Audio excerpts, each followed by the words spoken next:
Boa noite, amigos, para vocês ligados no Descida estudo. Porra, automática. nosso estudo 75, é isso? Eu acho que é. Dá as boas-vindas aí à galera nova que está chegando. Tem o João, o Marcos voltando aí para o estudo depois de muito tempo. O Rafael Consultant, sacanagem, é o PK. Para quem não deu like no vídeo ainda, dê o seu like no vídeo para ajudar o nosso canal a ficar bilionário. Cara, hoje eu queria... Tava pensando um pouco sobre solidão no campo quando você apita. E aí você tá pensando assim, porra, que papo de louco é esse do Cunha, né? Mas eu tava pensando, porque tem vezes, e aí eu quero que você pense se isso já aconteceu com você.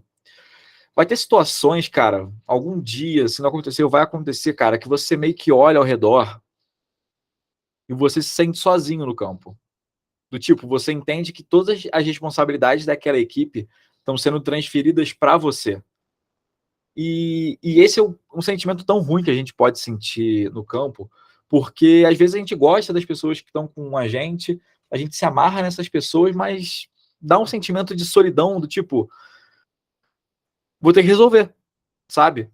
E o que eu queria falar hoje, e aí a gente vai ver até um pouco nos vídeos sobre isso, em escalas bem menores, é que o que eu queria para nossa comunidade é que a gente acabasse um pouco com essa tradição, com esse vício de fazer do referir um salva-vidas.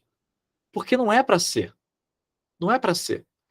Eu quero muito que wings, deep wings, back judge, umpire sejam pessoas ativas em aplicações a ponto de não deixar as coisas acontecerem. Eu digo isso porque em muitos locais ainda é a figura do referir como a sabedoria maior, uma questão soberana, e eu tenho certeza que os referis não querem isso. Os referis, eles querem uma equipe colaborando com eles o tempo inteiro. Esse foi o meu ponto de partida para tentar apitar melhor. Eu consigo falar isso pelo Scoff também, que foi um ponto de partida dele apitar melhor. Consigo, quando eu estava pensando, eu falei, cara, a gente teve uma situação ano passado, que a gente até mostrou aqui no estudo, que foi o jogo lá de BH, que tinha uma equipe bem experiente, né? O mais novo era o Juliano, mas, pô, um cara que apitou muito bem aquele jogo. E aí, assim, situações que o Bernardo ia aplicar, eu não precisava me meter, Sakai não precisava se meter, PA não precisava se meter, tava tudo bem, porque a gente trouxe um cara, para a equipe que sabe aplicar, perfeito? E o que eu quero dizer com isso? Por exemplo, nessa situação, teve um lance que foi um bloqueio legal pelas costas durante uma corrida, teve uma bola solta e uma recuperação do time B. Ou seja, o time B perdeu a posse, referida a corrida, aquele fuzuê todo. Eu olhei para o Bernardo, a gente se comunicou muito rápido, do tipo, vão aplicar do ponto do fim da primeira corrida, né? Aí ele, sim. Aí eu falei, só qual ponto? Aí a gente falou com o umpire, ó, 10 daqui para lá. A única coisa que eu referi precisou fazer foi o Pedro anunciar. Anunciar. E que seja nas equipes essa uma pegada maior, sabe? Do tipo, eu vou ajudar o referir. Se eu entender que aquela aplicação tá errada, eu vou ajudar o referir. Obviamente, coisas óbvias, né? A gente espera que as coisas sejam feitas tranquilamente, mas vão ter questões complexas. E nessas questões complexas, eu acho que a gente precisa que todo mundo colabore. E colaborar passa por saber regra. E saber regra passa por estudar. É um caminho que a gente sempre vai ter que voltar para o livro de regras. Perfeito? Eu acho que era só isso que eu queria falar. Bê, se quiser fazer um comentário em cima disso, por favor, fique à vontade. Nada, vambora. Vambora? Beleza. Vamos lá, a gente tem 11 vídeos hoje. E aí eu fiz um corte, né? Porque tinha muito vídeo, mas os vídeos que tem hoje são muito bons, eles refletem um pouco do que a gente vai ter que falar ao longo do ano, beleza? Primeiro lance, já vou deixar ele rodando aqui, foi o lance do Brasil e Estados Unidos. Tive a honra de poder apitar esse jogo. O pessoal que me macetou aí nas redes sociais é porque não tinha mais nenhuma mulher para escalar, uma mulher na região, né? E aí fui escalado e pude apitar com essas meninas que elas tinham um grande ponto em comum, né? Todas eram coachable, né? Elas eram muito treináveis. Todas ouviam muito, ouviam a Giane, ouviam a mim, e a gente conseguiu fazer um jogo bem legal, tá? Obviamente não posso deixar de mandar um abraço para o nosso querido head coach Dale, né, dos Estados Unidos, 31 anos de futebol americano, uma paixão incessante pelo esporte, e essa sideline que berrou o tempo inteiro. E, amigo, se essa é a tradição dos Estados Unidos, eu tenho certeza por que falta árbitro lá. Porque era cada reclamação, só fazendo parênteses, né, não queria deixar de falar disso. Acabou o primeiro quarto, o técnico entrando em campo falando que é timeout quando acaba o primeiro quarto. Eu falei, não, coach, só vira o lado. Aí, tá de sacanagem, que não sei o quê, papapá. Aí no 2-minute warning, queria timeout também. Tudo queria conversar. E aí os Estados Unidos escolheu chutar no começo do jogo, e a gente entendeu que na cabeça deles, eles chutavam, depois recebiam. O Brasil, de forma extremamente cortês, entendeu que eles não entenderam e chutou a bola no segundo tempo. Então, assim, esse tipo de jogo foi um jogo muito bom para aprender a lidar com ânimos extremamente exaltados do começo até o último quarto, beleza? Bom, agora vamos falar um pouco sobre essa jogada. Essa jogada aqui foi uma jogada que eu vou comentar um pouco sobre ela desde o começo, tá? Então vamos lá. A gente vai ter aqui uma formação com duas wides no topo do vídeo, duas na parte de baixo, QB running back. E a QB vai começar a se desenrolar para a esquerda e para trás. Você vê que ela até some um pouquinho na imagem, depois ela faz um passe. E aí uma coisa que eu tinha falado com a Polly de forma educadíssima, falou que gostaria que o vídeo estivesse no estudo, para que pessoas pudessem aprender com o erro dela. Foi uma das coisas mais legais que ela já me falou, achei extremamente bonito da parte dela. E aí é o seguinte, uma coisa que a gente tinha trabalhado era, a gente precisa ficar na linha de scrimmage, porque se tiver um intentional grounding, a gente não vai saber se a bola cruzou a zona neutra ou não. E aí, o que acontece? Ela começou a fazer esse movimento de ir para cá. Ou seja, ela sai da linha de scrimmage, da zona neutra, né? E ela recua, ela até esbarra no head coach do Brasil, e aí a QB faz um passe. E aí o snap era na jarda A39, essa bola meio que vai na direção da A39, e aí você vai ver que é o seguinte, tem um passe incompleto, beleza, a Giane tá perguntando para ela, olha a movimentação da Giane como referir, uma excelente movimentação, tá? E aí você vai ver que a Giane, ela vai fazer o seguinte sinal, ó, ela apontou para o campo do time B, cruzou, ó, agora ela aponta para o campo do time A, ou não cruzou. E aí, a Polly aponta, fala, cruzou, tá? Só que, depois ela volta e aponta para o lado do time A. E aí, nesse momento, obviamente, estava do outro lado do campo, a minha função era questionar, tá? E aí você vê o seguinte, quero que vocês fiquem de olho aqui no topo do vídeo. Os técnicos dos Estados Unidos, loucura, tá? Aí eu chamei a Polly. Alguém sabe? Alguém gostaria de palpitar o que eu perguntei para a Polly nesse momento?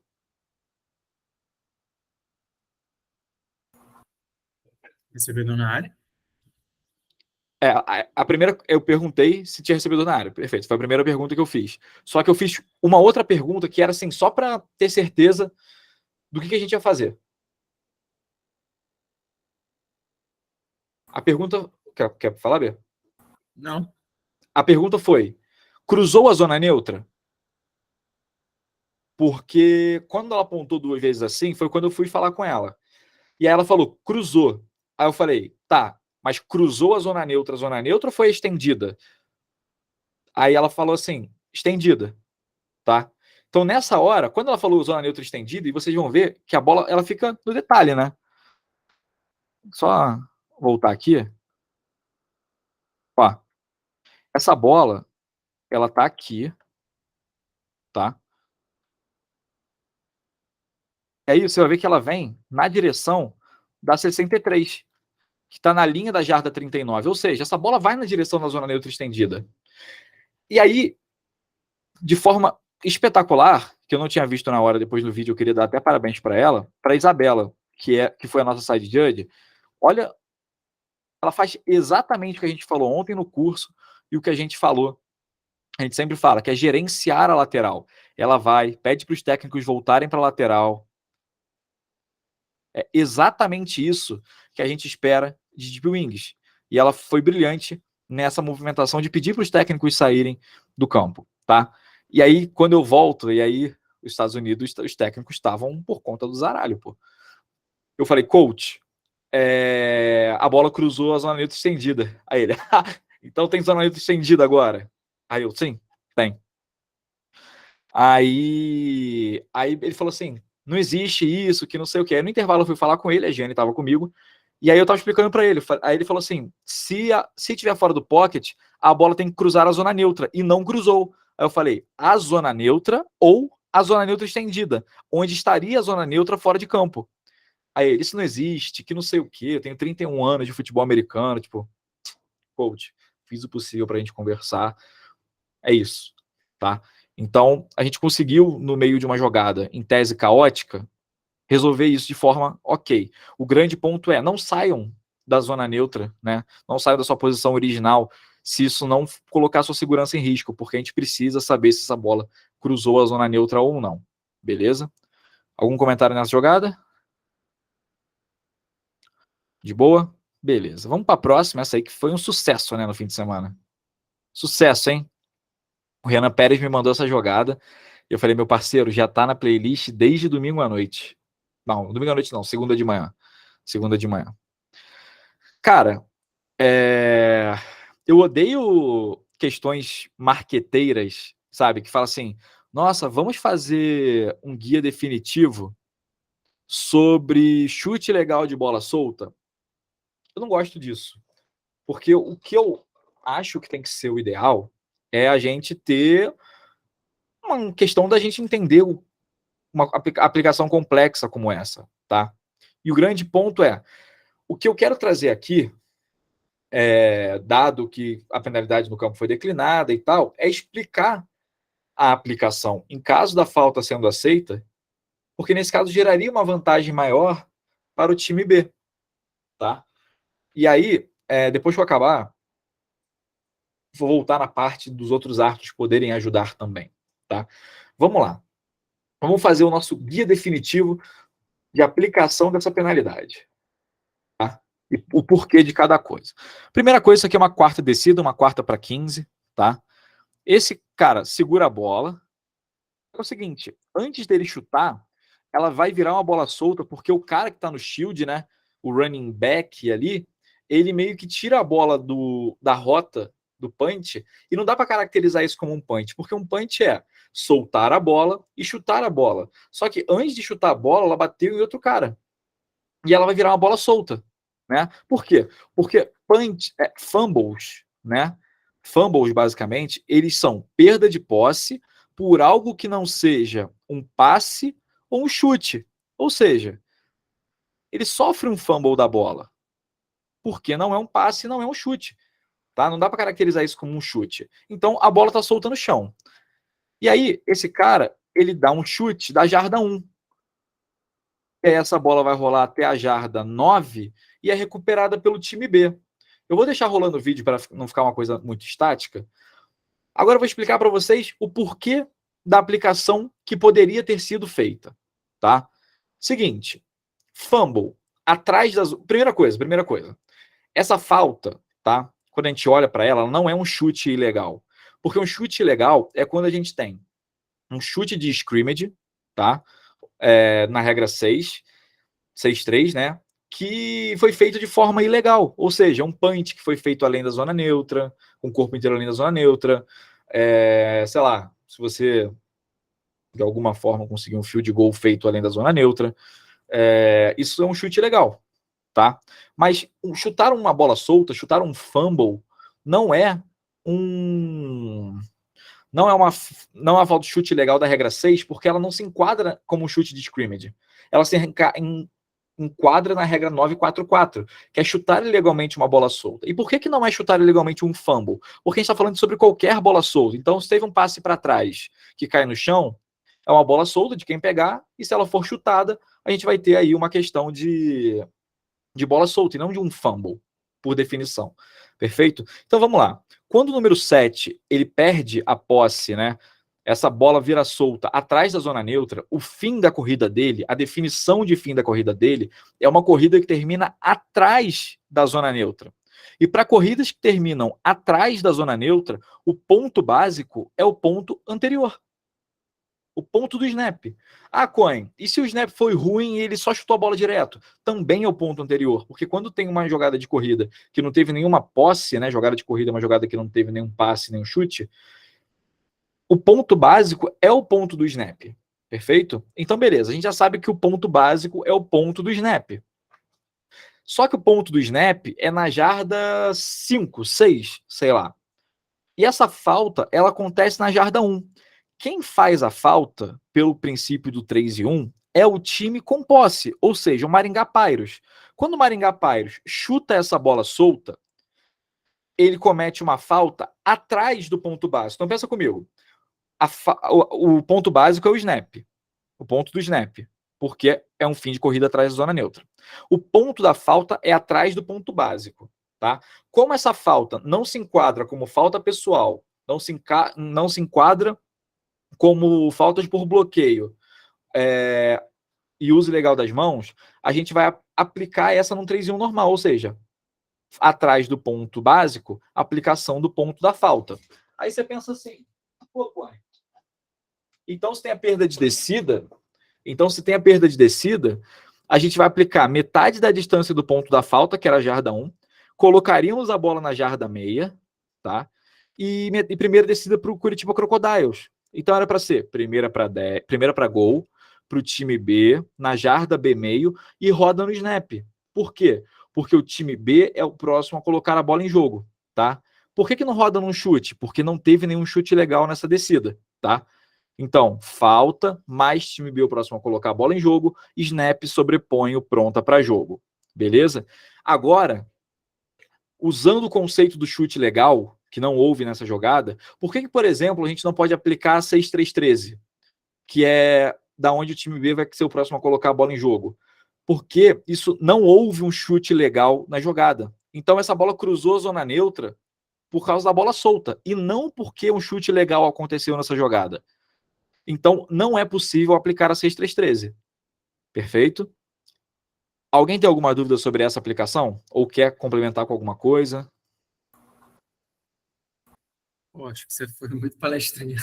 Eu tentei pegar todos os pontos. Você podia simplificar muito isso, cara. Não, cara, é porque isso precisa ser tipo assim, cada ponto tem que ser dito. Porque se esse ponto não for dito, lá na frente vai acontecer de novo. Entendeu? Tipo, cada coisa tem um motivo. E o motivo da gente ter essa aplicação é essa. Eu sei que poderia ter sido mais curto, mas, tipo, eu acho que era o que dava para fazer com essa aplicação, assim, tipo, de guia definitivo, sabe? Fala, Renan.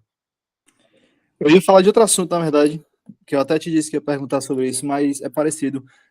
Sobre chute ilegal de scrimmage ou então um chute de retorno, né, que é um chute legal. Uhum. Eu não me lembro de já ter visto algo em alguma jogada que tenha acontecido um chute de scrimmage legal, ou um chute de retorno, mas quando a regra fala que é uma falta em bola viva que faz com que a bola se torne morta, porque se um punter que passou o corpo todo e chutou, que é ilegal, a gente apita? É isso? Sim, na hora que ele faz o chute ilegal, a gente mata a jogada. É tipo, flag mata a jogada. Tá? E o chute de retorno, só para deixar claro, o chute de retorno é uma coisa que tem no rugby, né? Tipo, um time chuta a bola para o outro, o time chuta a bola de volta. Para não ter isso no futebol americano, isso é uma falta, tá?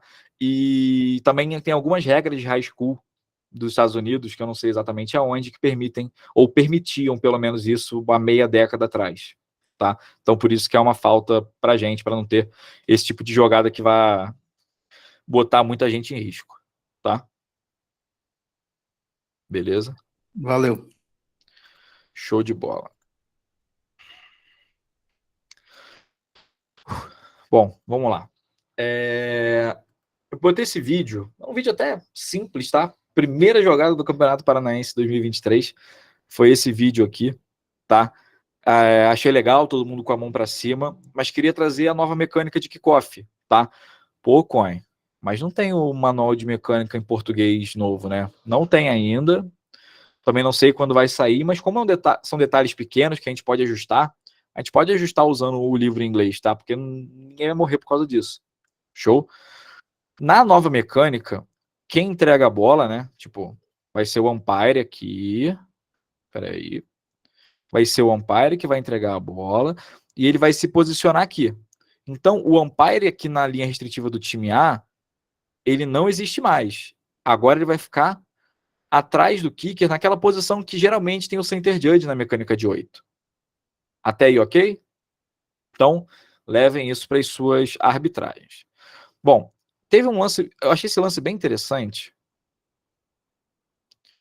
Vamos lá, vai ter o kickoff. Porra, sempre faço essa merda, né? Impressionante.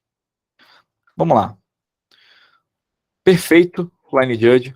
No momento em que o chute é tocado pelo time B no campo de jogo, o relógio vai rodar, tá? Vai começar o retorno. E aí aqui a gente tem um bloqueio legal abaixo da cintura. Já vamos falar disso, tá? Em cima agora.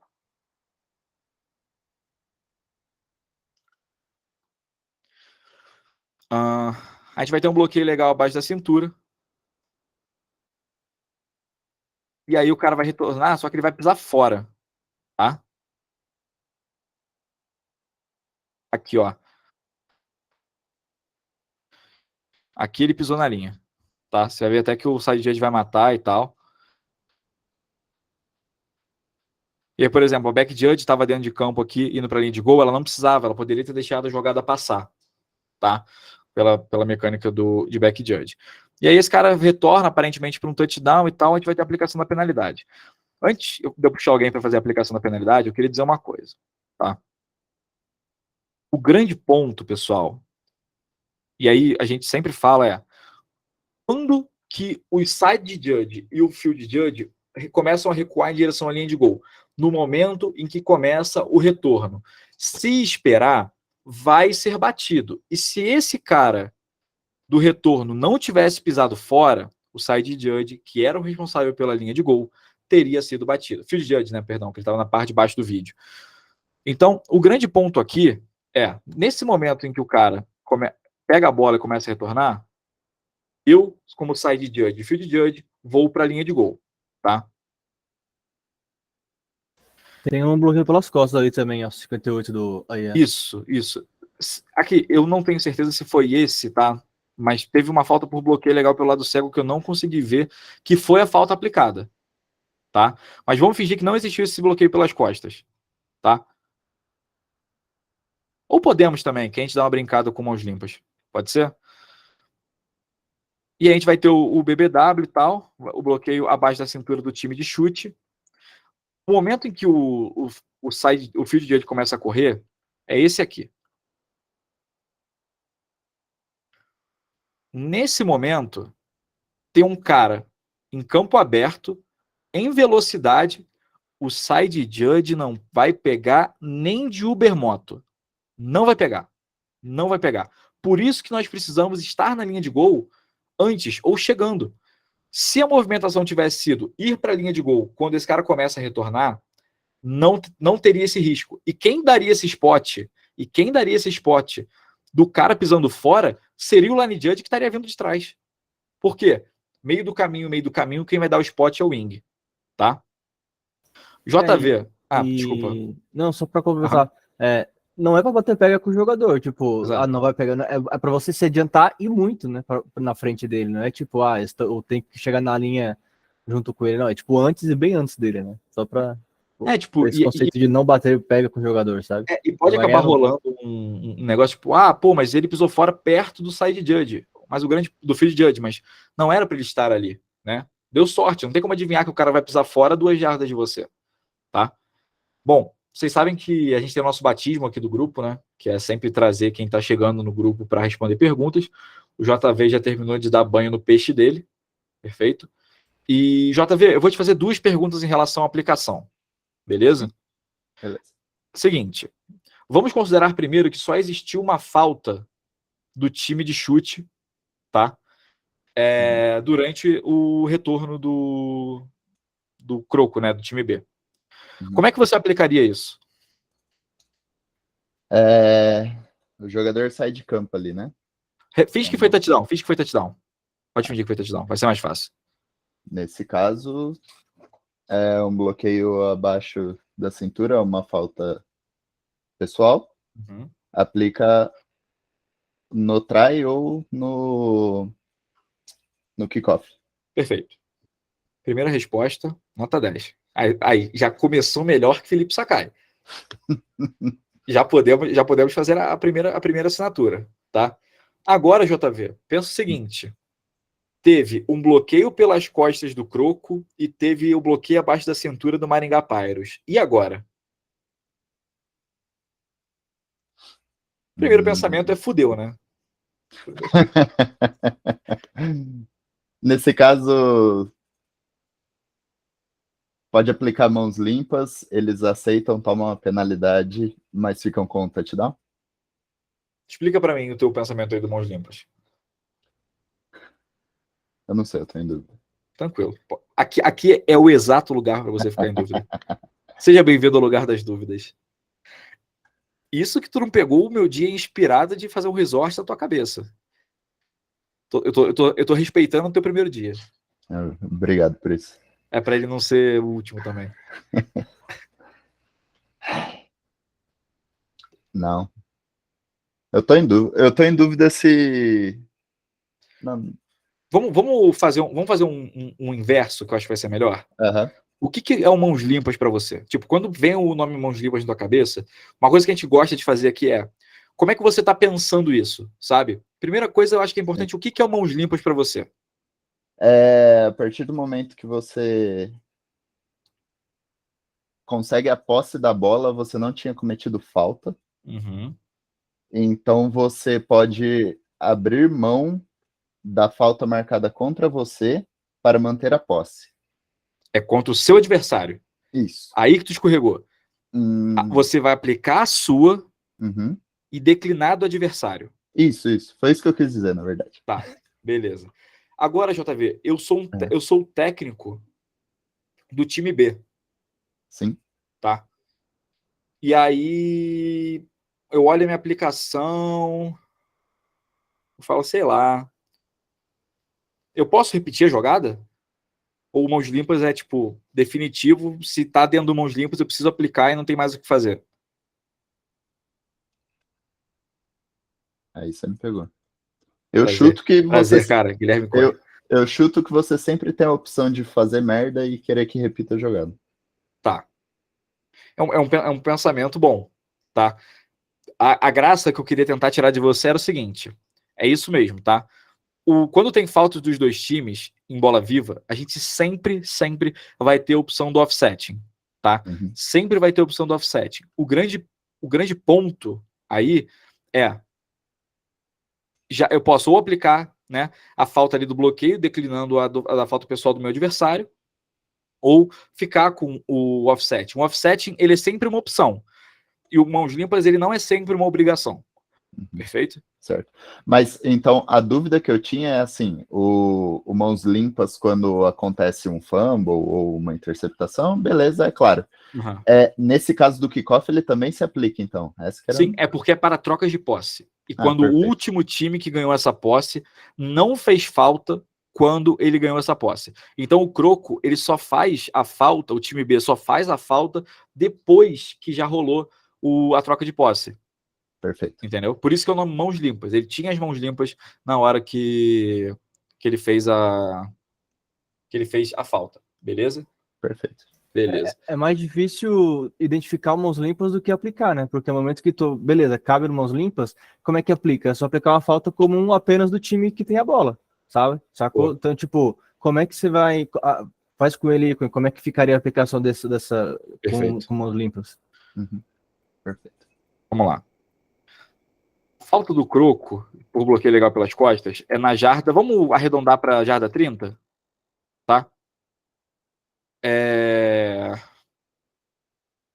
A gente vai pegar como o ponto do fim da corrida, tá? É a linha de gol do time A, o ponto básico dessa jogada, por ser uma corrida sem zona neutra, é a linha de gol, né? Que é onde acaba a corrida.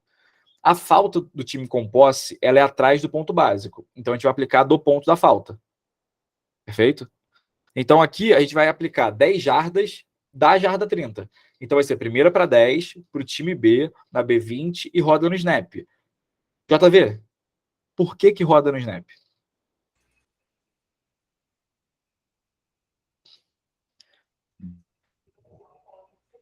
Repete, por favor.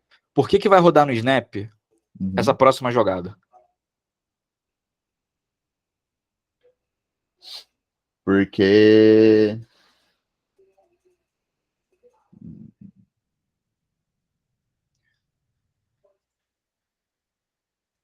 Não sei.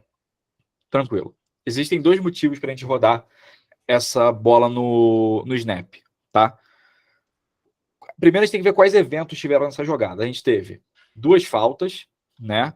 A gente teve um chute legal da bola e uma troca de posse em que o time B, o próximo, a botar a bola em jogo. O grande ponto aí é, quando tem um chute legal da bola, já roda no snap. O kickoff é um chute legal. Legal. Quando tem a troca de posse, o time B, o próximo, a botar a bola em jogo, roda no snap. E as faltas, elas em tese rodariam no pronto para jogo. Como o snap sobrepõe o pronto para jogo, a gente vai rodar no snap.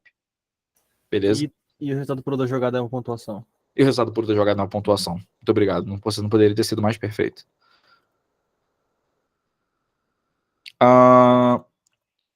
Meu amigo Pedro Barros quer fazer o anúncio dessa jogada, meu amigo? Dessa aí com as 2 faltas ou com... Com as 2 faltas. Com as 2 faltas, aplicando mãos limpas e o resultado da jogada sendo touchdown. Seria um touchdown? O resultado da jogada foi um touchdown. Tá bom, então. Tivemos, durante o retorno, tivemos 2 faltas na jogada. Uhum. Bloqueio legal abaixo da linha da cintura. Pode estar o número, qualquer. Número 69. Peraí. 69 do time de chute. Uhum. Essa penalidade foi declinada. Uhum. Bloqueio legal pelas costas, número 69 do time de retorno. Uhum. 10 jardas de penalidade do ponto da falta. Primeira descida para o time de retorno. Perfeito. Ou as penalidades se anulam e repete chute. Perfeito.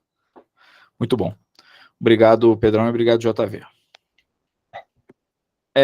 Pessoal, como a gente sabe que tem a galera voltando, pegando o ritmo ainda, botei esse vídeo aqui vai ser mais curto, só falar um pouco sobre a participação, tá? Para dar um spot. Seguinte, a gente vai ter uma jogada que ela é muito perto da linha necessária. Vou deixar ela rodando. Tem um passe no meio do campo e ela é muito perto da linha necessária. Eu vou usar um termo que eu usava há mais tempo, né? Que é o seguinte. É impossível que o responsável por dar o spot nessa jogada precise ser o umpire. É impossível. Mecânica de 5, mecânica de 7, mecânica de 8, mecânica de 9, com operador de relógio e vídeo judge. Cara, é muito importante ter proatividade como wing, pô. Se a tua obrigação é marcar um spot, é um spot super crucial, porque você não sabe se dá primeira ou não. E aí, quem dá o spot, quem decide o maior avanço é o umpire, a gente está pegando o manual de mecânica e jogando fora. Precisa ter proatividade, tá? Precisa ter proatividade. Vai até o spot com vontade e marca o maior avanço, tá? Aí, por exemplo, você vai ver que o umpire dá um sinal de timeout. Será que ele deu a primeira descida? Entende? Por isso que a gente precisa da ajuda dos 2 wings. Você vê aqui, ó, eles vêm caminhando e deixaram para o umpire marcar o spot. Não pode acontecer. Beleza? Vamos lá. Agora a gente vai ter mais uma jogada de maior avanço. E, cara, eu tenho sentido... Eu vou deixar rolando. Eu tenho sentido que o maior avanço não era um problema um tempo atrás. Cara, e passou a ser um problema, pô. Porque tem vários jogos que a gente vê situações de maior avanço, e aí, em vez do árbitro dar o ponto do maior avanço, ele dá onde o cara caiu. Não tem como a gente... Pô, o maior avanço, ele é uma das primeiras coisas que a gente aprende no futebol americano. Quando você assiste a NFL uma das primeiras vezes, você está assistindo televisão, uma das primeiras coisas que o pessoal fala é o maior avanço. E, cara, maior avanço, ele é uma situação do jogo, eu acho que quem apita de linha pode acabar concordando, é muito importante ter concentração nisso.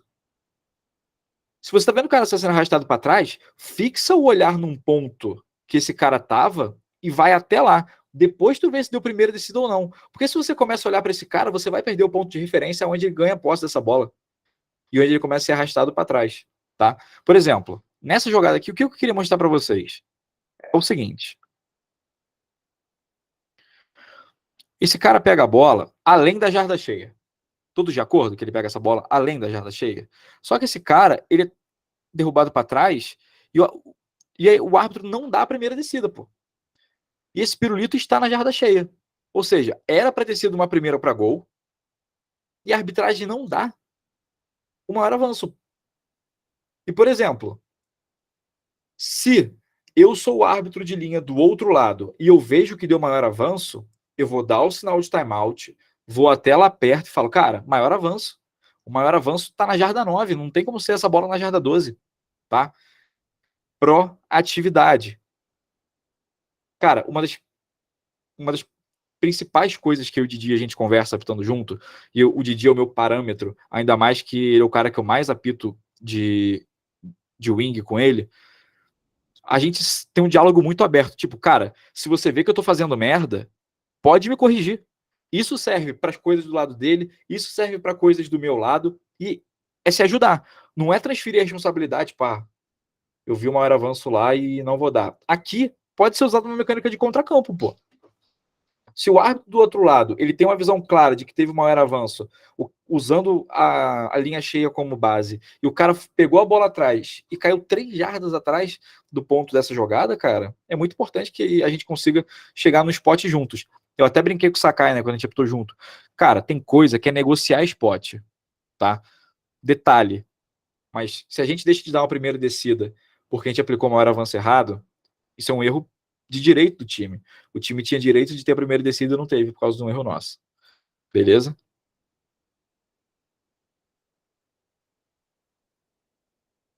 Bom, aqui temos um Golden. Golden, tá? Seguinte, vou deixar a jogada rolar e vou explicar para vocês o que aconteceu. Essa jogada, ela é muito top. Tá? Muito top. Seguinte, nessa jogada tem um holding durante o voo da bola e durante o voo da bola tem um apito inadvertido. Durante o voo da bola tem um apito inadvertido, tá? Muito bom, line judge sinalizando o sinal de substituição. Renan Pérez, meu puxador de tapete, pô, número 1. Posso contar com a sua participação? Não dá, tá no show de Elias Monkey. 10 segundos para Renan Pérez. Puta, imagina, ele foi, sei lá, beber água. Deixa eu falar. Bom, Juliano, posso contar com você, meu amigo? Boa, vamos lá. Juliano, essa é a mais casca-grossa das perguntas que eu já te fiz. Perfeito? Vamos lá, manda. Vamos lá. Segurada durante o voo da bola e durante o voo da bola, apito inadvertido. A descida era uma segunda para 10 antes, tá? Para a gente poder simplificar. O que você faria? Então, eu não sei se eu vou saber falar, mas é assim. Quando o apito inadvertido é dado, e logo após a jogada, né, tem aquele tempinho que você pode desconsiderar esse apito inadvertido. Então, no caso aí, você consideraria o apito inadvertido e daí o holding. Uhum. Não sei se você me entendeu. Entendi. Tipo, como já estava meio que chegando no final do passe, sei lá, podia considerar só o passe incompleto direto. Isso. Beleza. O que você falou faz muito sentido, tá? O manual de mecânica fala que quando tem um apito inadvertido muito próximo de um fim da jogada, então, por exemplo, depois a bola já bateu no chão, você pode considerar que esse apito não existiu. Isso, tá? é isso. Só que vamos supor, por exemplo, que a bola estava no começo do voo dela e os caras meio que pararam durante a jogada. Tá? Isso muda, né? O aspecto baseado no manual de mecânica. Você foi perfeito no seu comentário, tá? Juliano, o grande ponto é o seguinte: alguma coisa tem que ser aplicada aqui. E aplicar, eu digo até declinar a penalidade, ou dar o resultado da jogada, ou repetir a descida. Então, nesse caso, eu repetiria a descida. Uhum. E o que a gente faz com a penalidade? Declina a penalidade e repete a descida. Perfeito. Sabe qual é a graça desse vídeo, Juliano? A grande. Sabe que eu só trago vídeos que trazem lição para nós, né? Claro. E eu sei que.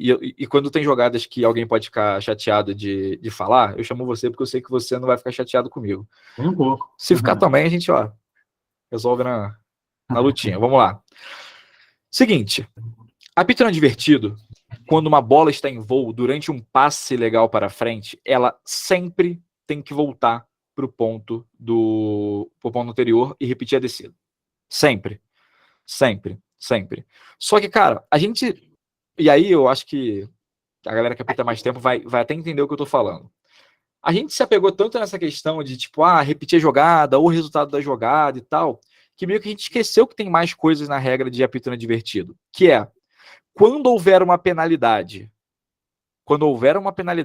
ou uma violação durante uma jogada de apito inadvertido, a gente vai aplicar essa falta, a não ser que ela esteja em conflito com outras regras. Só que essa falta por segurada, ela não está em conflito com outras regras, tá? O grande ponto aqui é o seguinte: nessa jogada no campo, essa penalidade foi declinada, né, por causa do apito inadvertido. O grande ponto é, nós deveríamos ter aplicado essas 10 jardas, oferecido, né, para o time B, falado, pô, vocês querem aceitar o holding? Claro que sim, né, beleza, vamos lá. Então, como já ia repetir a jogada por causa do apito inadvertido, só vai aplicar as 10 jardas. Então, o que era uma segunda para 10, vira uma segunda para 20. Perfeito? Que daria exatamente na mesma de não ter suado apito inadvertido. Perfeito. Porque se fosse terceira para 10 e aceitasse a falta e repetir a descida anterior, ou seja, ia ser uma segunda para 20 do mesmo jeito, tá? O grande ponto, Marcos, aproveitar que você está animado. Marcos, qual o relógio dessa jogada? O relógio dessa jogada... Você tá lendo. Eu tô olhando pra você. Você tá lendo, seu mau caráter. Você é mau caráter. O sinal do pronta. Tu nunca falou que não podia ler. Claro. Tu dá chance pra todo mundo. Foi um prazer. Tô removendo você da chamada. Não. Cara, que decepção, maluco. Cara, na hora que eu vi teu olhinho assim, tipo uma luz branca, que é a cor do livro, e você, tipo, com o olhinho assim, eu fiquei assim, ele tá tenso. Eu achei essa informação em tempo recorde. Eu imagino, pô. Eu achei a informação em tempo recorde. Eu acho que, inclusive, é uma das primeiras que tem o apito inadvertido, né? Uma das primeiras citações a apito inadvertido no livro é a parte do relógio. Eu fiquei assim, ele tá lendo, cara, que merda. Mas vamos lá. Eu tô lendo.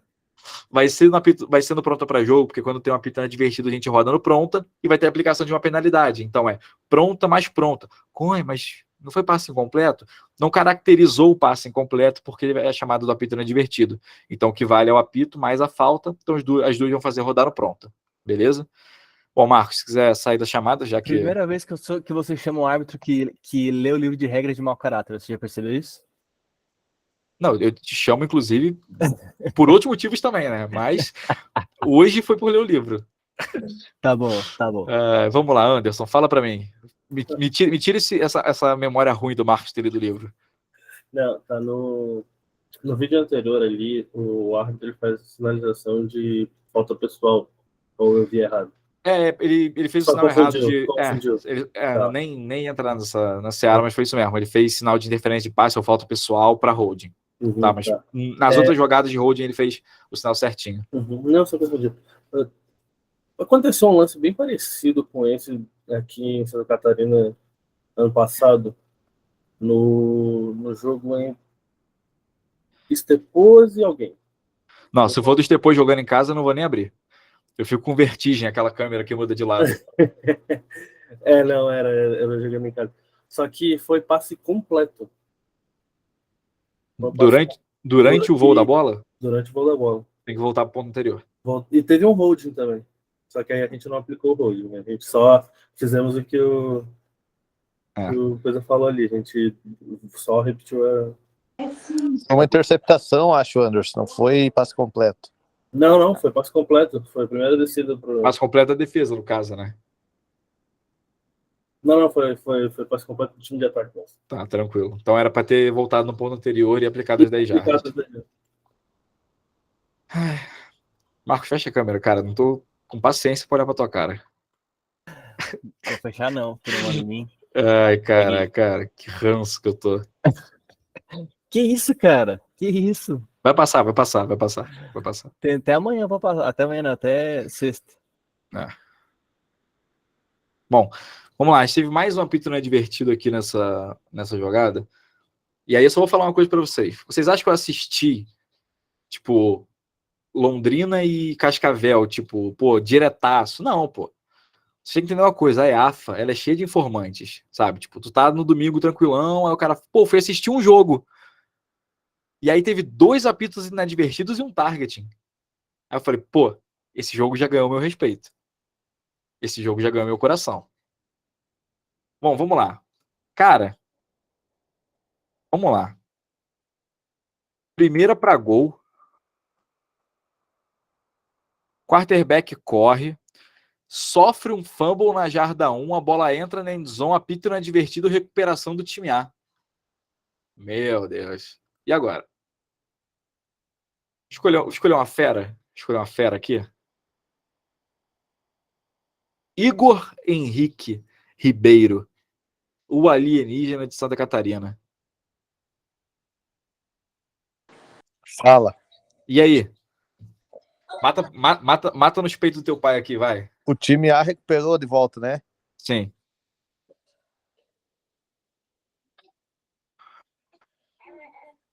Qual foi? Foi apito inadvertido, fumble e recuperação do time A. Foi fumble, apito inadvertido e recuperação do time A dentro da endzone logo na sequência da recuperação. Fumble primeiro, apito depois e recuperação depois. Vai ser no ponto do fumble. Tá. Bola do time A. Vamos lá. Essa era a regra até 2017, tá? Porque valia o ponto do fim, onde estava a posse por último, quando teve um apito. A partir de 2018, a regra passou a ser a seguinte: quando há um fumble e há uma recuperação imediata após o apito inadvertido, vale a bola no ponto da recuperação, e todo o avanço é anulado. Ou seja, se esse cara pegasse a bola e saísse correndo, a bola morreu. Tá? No ponto da recuperação. Com essa informação, o que você faria? Se é no ponto da recuperação, foi dentro da endzone, é touchdown. Perfeito. O resultado dessa jogada era para ter sido um touchdown, após a aplicação do apito inadvertido. Tá? Então, pela regra, desde 2018, era para ter sido um touchdown aí, logo após esse negócio. E o que foi dado? Bola na 1. Putz. Tá? Você vê que tá todo mundo alinhado, né? O pessoal na primeira questão tirou a flag também, e agora bola na 1. Pelo menos tem um alinhamento aí, né? Mas era para ter sido TD. Beleza? Vamos lá.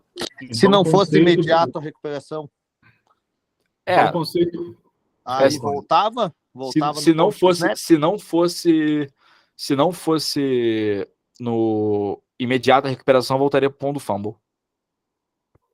Porque aí o time A certamente escolheria ter a bola na jarda 1, em vez de ter a bola na jarda 6, sei lá, para repetir a jogada. Beleza? Beleza. Fala, Juliano. Não, eu saí para pegar um lanche aqui, então o conceito é o mesmo daquela tua jogada.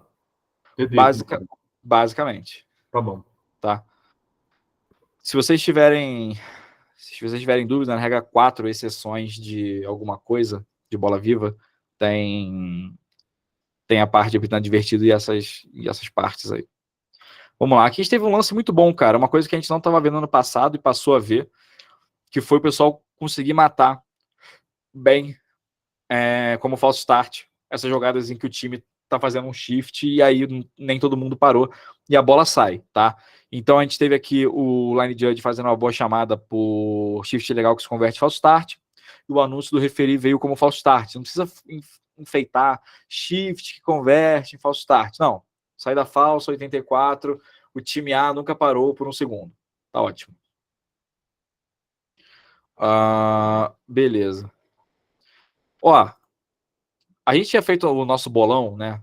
Se você não tá no grupo do WhatsApp, do grupo de estudo, a gente tinha feito o bolão de quando e quem ia ser o primeiro referir a dar a falta pela nova regra de bloqueio abaixo da cintura, né? E aí tem o Carlinhos do Paraná que deu o primeiro bloqueio abaixo da cintura pela regra nova, né? Seguinte. Primeira coisa foi uma excelente chamada. Quero que vocês prestem atenção no running back. O snap está na posição que a gente chama de posição 1, né? Que é a hash da esquerda. Tá? Você vai ver que o cara que recebe o snap, ele sai da tackle box, né? E aí, esse running back, ele vai fazer um bloqueio abaixo da cintura. Deixa eu escolher um Felizardo aqui. Só para... Hugo Menezes. Posso? Fala, mestre. Meu amigo, teve um bloqueio abaixo da cintura. Eu quero saber qual o motivo ou motivos que fazem essa ser uma falta por bloqueio ilegal abaixo da cintura e a sua respectiva aplicação num passe incompleto também, por favor. Beleza. Então, nessa jogada aí, me aparenta que o quarterback já sai até da zona da tackle box, né? Então ela se desintegra. E pela regra nova, só é permitido, no caso ali daquele back estacionário, se fosse dentro da tackle box, um bloqueio de frente, 10 para as 2, né? E também não me parece, deixa eu ver de novo aqui no replay, conferir no replay. Eu acho que foi lateral. Também acho que foi lateral.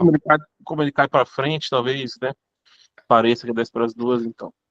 Então a falta seria por ele estar fora do tackle box, né? A bola já está fora, ela nem existir mais. E a gente aplicaria a falta pessoal 15 jardas do ponto anterior e ia repetir a descida aí.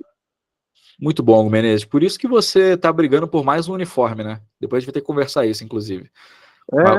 Mas vou deixar a Giane conversar isso com você, porque eu não vou ter coragem de falar o que eu penso. Sacanagem. Porque se todo ano tu entrar e ficar ganhando uniforme, vai ser foda, né? Meu filho. Difícil. O cara ele faz o curso, ganha o uniforme que é mais caro que o curso e vende o uniforme mais caro do que vale o vai abrir uma filial da Ampatire aqui no Brasil. O Ampatire Bahia. Empreendedor tá difícil. Bom, vamos lá. Então, como o Hugo falou, essa foi uma falta por bloqueio abaixo da cintura, porque a tackle box já tinha se desintegrado e a partir daí todo bloqueio abaixo da cintura já é ilegal. Então, já foi legal por isso e também porque o bloqueio não foi feito 10 para as 2. Então, tá aí um baita motivo para ter sido chamado um bloqueio abaixo da cintura. Meu amigo, quem é do futebol americano de interior, como eu, Bernardo, a gente sabe que no interior sempre tem alguma coisa muito louca que acontece. E eu vou deixar essa jogada para vocês verem a loucura que foi isso aqui. Primeira coisa, a gente vai ter um offside.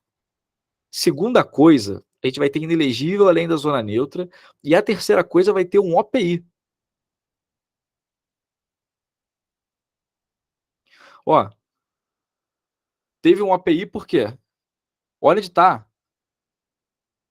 esse cara quando tem o passe feito, tá? Ele tá mais de 3 jardas. O IDP, no caso. O O IDP, O OPI acontece aqui. Do 28 o 28, o 28. Uhum. Aqui embaixo, ó. Ele cria separação pro companheiro dele vir por trás recebendo essa bola, tá? Cara, obviamente, né, foi chamado uma falta de cada lado e teve o offset muito bem chamado. O único ponto que eu queria trazer aqui, eu acho que posso considerar isso um vício, né? Não existe motivo real, tá? Não existe motivo real para um referee jogar uma flag por offside se esse movimento da defesa não fez um jogador de ataque se mover, por exemplo. E aí a visão dele seria uma saída falsa, tá? Tipo, o cara cruzou a zona neutra, deixa para os wings. Eu sei que dá para ver. Só que não é a sua responsabilidade ver jogadores cruzando a zona neutra. Deixa para os wings. Agora imagina se esse cara tá uma jarda atrás, ele fez um movimento de ir para frente, tá? Ele não cruza a zona neutra, os wings não deram, mas o referee deu. Qual vai ser o argumento dos times? O referee deu. Deixa, então, essa flag para os wings, tá? Deixa essa flag para os árbitros de linha em chamadas de offside, tá? Então, boa chamada aqui por offset. A ótica é essa, né? Bom, esse foi o último vídeo, tá? Você não disse o resultado da jogada, né? Deu? Falou offset. Offset. Ok. Não teve... Começamos tranquilo o ano, tá? Coisas a ajustar. E vou só terminar falando o que eu deveria ter falado nos vídeos que precisavam de ajuda. No vídeo do chute legal de bola solta, no vídeo de apito inadvertido do primeiro, só quem conversou foi referee e umpire. Ninguém mais ajudou. No vídeo que teve a bola na jarda 1 e tal, aquilo lá tava todo mundo conversando. Só faz huddle com todo mundo se precisar, tipo assim, deu briga, alguma coisa assim. Por exemplo, foi na esquerda, na área que tinha umpire, head linesman, side judge e um back judge, assim, podendo, o back judge no máximo ali para ajudar alguma coisa, tá? Numa recuperação, quem pegou e tal. Não tem motivo, por exemplo, de um line judge e um field judge participarem dessa conversa se eles não forem trazer uma informação. É poluir demais o cenário ali, tá? Então, o grande ponto é: árbitros, melhorem o conhecimento de regra para vocês poderem ajudar referees e umpires a não escorregarem nessas situações e não transfiram a responsabilidade para eles. Da mesma forma que acontece muito do tipo, não quero ser referee porque tem que saber muito. Irmão, tem que saber tudo, muito, todo mundo, Todo mundo. O Marcos passou mais da metade da vida dele na arbitragem de back judge. Ele estudou menos porque ele era back judge? Ele estudou só interferência de passe porque ele era back judge? Não existe isso, Não existe isso, tá? A gente tem que lutar, brigar, morder o livro de regras, encher o saco de todo mundo que pode fazer da gente ser melhor para aprender mais sobre regras. Beleza? Vou parar de gravar agora.